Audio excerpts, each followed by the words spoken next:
Name. A name. I wanted to put a school on the map, a name for myself, and put a school on my back. Now, he got hurt, but when he said that, I said, wow, kid, way to go. Now, it wasn't an historically HBCU, but that is the idea. That was the seed that he planted. And if any other kids were listening, they would have said, wow, it makes sense. So, but look, man, I want to thank you for giving me an opportunity to call in and you talk to me, man. And we're gonna, playoffs are around. We're gonna high school. We got high school. We got college coming. There's gonna be a lot more to talk about in the near future, man. So. Most definitely. I will call Coach Williams. I really appreciate it, man. You're on the bench with me, man. You part of the family now. Give me a call anytime you want. Wednesdays from 7 to 9. Saturdays from 4 to 6, man. You're welcome to give me a call anytime you like. Hit the line. I'm taking your call every time, brother. All right, buddy. And I just want to say, to the nation and all of those who are in the vicinity of your ears, man, God bless you all. Stay safe all the time and know that he that is in you is greater than the world. So all you got to do is put your mind to it, and it can be accomplished. So you young people out there, middle-aged, old people, it's never too late to say, hey, I can beat. Just keep that in mind, and God bless all of you all. All right, man. Thank you, brother. Thanks for being on. I'll holler at you later.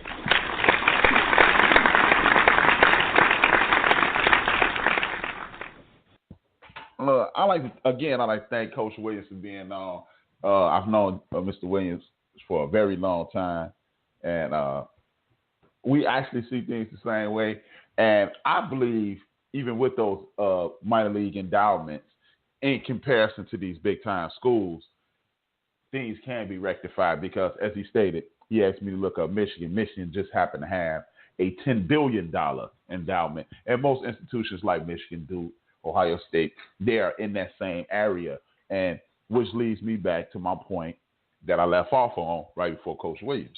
When you're looking at Sean Miller, coach of Arizona, I just don't understand why people are pretending that this is no longer an issue. It's always happening. No, it's not always happening. The only thing I disagree with Coach Williams is I think that we're in a situation to whereas these players should be encouraged by coaches to take some of this money. And you know what? I think the easier fight is to get the second and third tier player to go to HBCUs and get them to coach up to if 5-star is the best player, if you're a 3-star or 3.5-star, I think we can get a bunch of those 3.5-star players to go down there. I think we need to make a concerted effort to have them go down to HBCUs, deal with Coach Darrell Walker and a bunch of other coaches, because if we can do, as he even stated, if we can send 3 to 5 years of 3-star players down there, you got a whole nother situation. Those dudes who start kicking behind and taking names, and then we won't have to deal with the Sean Millers of the world. We can send those dudes to FAMU. We can send those dudes to Clark Atlanta, Mississippi State, Prairie State University, Arkansas, so forth and so on. I'm a firm believer in, agree with Coach Williams, take the haircut. We're going to do this for the culture, and then we'll take off. With that being said, I'll have another caller. Welcome to the end of the bench. What's your name? What you want to talk about?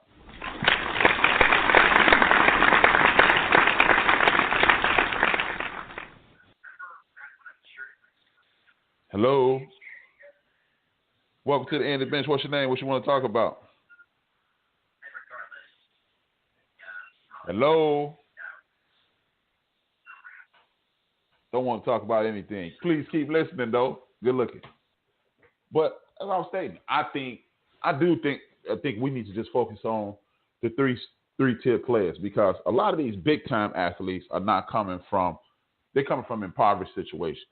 So it's going to be insanely difficult to ask one of those big time guys not to go to Duke. But if we send a bunch of these threes to Darryl Walker and Darryl Walker gets to the Sweet 16, instead of having all threes, now we got all threes in a 4. Then we get to the Elite 8. Now the big time players start to look. And I do agree that we need to start following these kids to FAMU, Howard, Jackson State, so forth and so on. It's a school with the big endowments. Hey, and then it's a trickle-down effect. As long as you have that trickle-down effect, it'll be a non-stop situation. Because at the end of the day, we looking at the NCAA tournament, it's March Madness. We all enjoy it. We fill out the brackets. We do all that whole situation, and we have a good time doing it. But this is what I want people to understand. There are 20 schools, 20 universities that are caught up in this FBI probe. 2-0. We got 20 schools caught up in the FBI probe. Now, out of those 20 schools, we got Duke, Kentucky, Carolina, Texas, what I think it's Virginia, Bama, Clemson, Creighton, Duke, Iowa State, Kansas, Kentucky, Louisville, LSU, Maryland, Michigan State University, North Carolina, and North Carolina State, Notre Dame, Seton Hall, SC, Villanova, Virginia, Wichita State, Texas, and Xavier.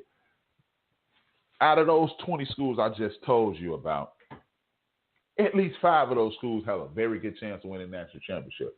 So are we to believe that this is why I believe this whole probe is a farce? Because if that many schools and all those big names are being investigated, that means out of those schools, one of those schools winning the national championship, it'll allegedly be vacated by the end of this investigation. So that means y'all telling me, we playing the tournament for nothing? No, we're not. No, we're not. And then when you say vacate the title, what the hell does that really mean? What are you doing when you vacate a title? Again, as I stated 7 days ago, we have YouTube now. You're going to scrub the internet from these games. You can't scrub my mind. See, when it used to be where you had to be there and watch it or it was gone forever, no, ESPN got ESPN Classics, playing the games over and over again. They're going to do a 30 for 30 on it at some point. For those who are not familiar with 30 for 30, there's documentaries about sporting events. At some point, it's going to be a Rick Pitino lost his 2013 championship documentary about what happened. So it never goes away. Maybe you need to come up with another penalty. And maybe this is what you do. I mean, here's another suggestion. I gave a suggestion last week. How about this? Instead of penalizing the kids that are there, okay, you violated 2018, the tournament. You don't get any new recruits in 2018, and when the recruiting season starts after the season, you don't get to recruit anymore because or whenever we determine that you get violated, let's say you get violated in 20. So at the end of the season in 20, you don't get any new recruits for 4 years. Now nobody's hurt, and you don't get paid as the coach, and the institution don't get any money for 2 years or 3 years. At that point, we're not limiting your scholarships. You're not getting any new ones. So everybody on your team now, they got 3 more years to be there, and then we're going to start over when everybody on the team graduates. That way, they're not being hurt. They're not being it's not going to affect them. And at that point, you'll stop because that's the way you hurt people. You take away what's important to them. I can't be penalized. You can't penalize kids who didn't do anything because once you find out, look, that's the end of it right there. It's over. Y'all not doing that anymore.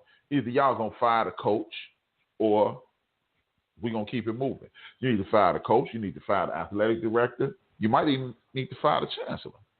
See, when you start firing up or penalizing up, and then you start penalizing financially, then people stop doing what they're not supposed to be doing. And with that being said, I am looking forward to the Duke, North Carolina situation. I am looking forward to that. It is entertaining. We as sports fans, we enjoy this. If you feel like you enjoy it, you want to talk about it, 760-888-5753. Again, the number 760-888-5753. And we'll move forward. And as I move forward, I'm forced to continue in the realm of basketball. Now, we are in the midst of the NBA winding down. And again, everybody know the people. I always talk to people on Twitter. They say I'm a LeBron James apologist. Say what you like. Say, everybody got to say something. Obviously you need to say something stupid. So I'm looking at the Golden State Warriors. I'm looking at the Houston Rockets. I'm looking at the Oklahoma City Thunder as the three contenders out west. And out east is LeBron James and the Cleveland Cavaliers. It's the Toronto Raptors, and it's the Boston Celtics. A lot of other teams, they're just participating, if you ask me. Now, the Golden State Warriors are slowly breaking down. You got Draymond Green with the shoulder, but we're not really talking about that. You got KD with the calf, but again, we're not really talking about that. And last night, Steph Curry left the game in the third quarter with a shaky ankle. Now, he also went and played golf at Augusta today, so obviously it's not as severe as we would like to believe, or we were led to believe. We limped off the court. He could be faking. I don't know. It could be, we're going to rest you to the end of the year. But this is the LeBron James apologist portion of the conversation. This is a testament to LeBron James. LeBron James don't get taken out of games. And I'm saying that I hope he don't get taken out tonight. But it is proof positive of the attrition that he's exacted on himself. This dude is a machine. You can say what you want. You can hate on him. You can do what you want. But everybody around this dude is breaking down. Chris Paul has broken down. Russell Westbrook broke down before. Melo has broken down before. Paul George broke down before. KD has broken down before. James Harden and everybody in the East, everybody who's of significance in the East, they've broken down before. But people always say he has an easy path to the NBA Finals. But you know what? You still have to play, and that's something that LeBron James does do. He shows up every single night. That's hard to do, to actually show up at the stadium and play every night, no matter what's going on. So you got to give him big up for that. Talking to the homies last night while we were smoking cigars, that is, and the conversation came up about who can actually defeat or unseat the Golden State Warriors. I think the Houston Rockets or the Oklahoma City Thunder can beat them. One of the reasons I think they can beat them, if they're perfectly healthy, can anybody beat them in the West? I doubt it. Because, for one, they have too much firepower. And as Coach Williams stated, they are hungry. They do have a hunger. They do have a drive. And they do play fundamental basketball. Now, see, what happens is we're led to believe that these guys are only shooting threes all night long. And they hitting threes at an alarming rate. Nobody can deal with that. It sounds good. But that's not what they're doing. They're moving the basketball. They lead. I think they're in the top of the league in assists. They are playing defense, but I don't look at it the way in a traditional sense. The defense they're playing is having an excellent offense. They're like the New England Patriots with Tom Brady. We're going to put so many points on the board, we're going to force y'all to make a mistake. When y'all make a mistake, we're going to execute, and y'all going to lose. And that's how, and in my opinion, that's how the Golden State Warriors beat you. You start because, as Coach Williams stated, no one has time to work on their basketball IQ. No one's watching film. No one's learning from their mistakes in the NBA. You're barely practicing, and when you're practicing, you're practicing fast break three-pointers. The first time I saw that was 1987, the UNLV running Rebels when Jared Patio and Armin Gilliam and that crew was pulling up for three, and it was unheard of. It was the first year they had three-point line in NCAA. We would call Jared Patio crazy. But now it's part of everyday basketball, and I think they need to do something about it because it's not doing anything for the game. But the Golden State Warriors have used ESPN, in my opinion, to brainwash the masses in regards to how they're playing basketball. We believe that they are just shooting three after three after three after three. The Golden State Warriors move the ball. They get a ton of layups. That's why the field goal percentage is so high, and they shoot threes in rhythm. When you know the game, you see that. And when you see that, you get better and better and better. That's one of the reasons the Houston Rockets can beat them, because James Harden has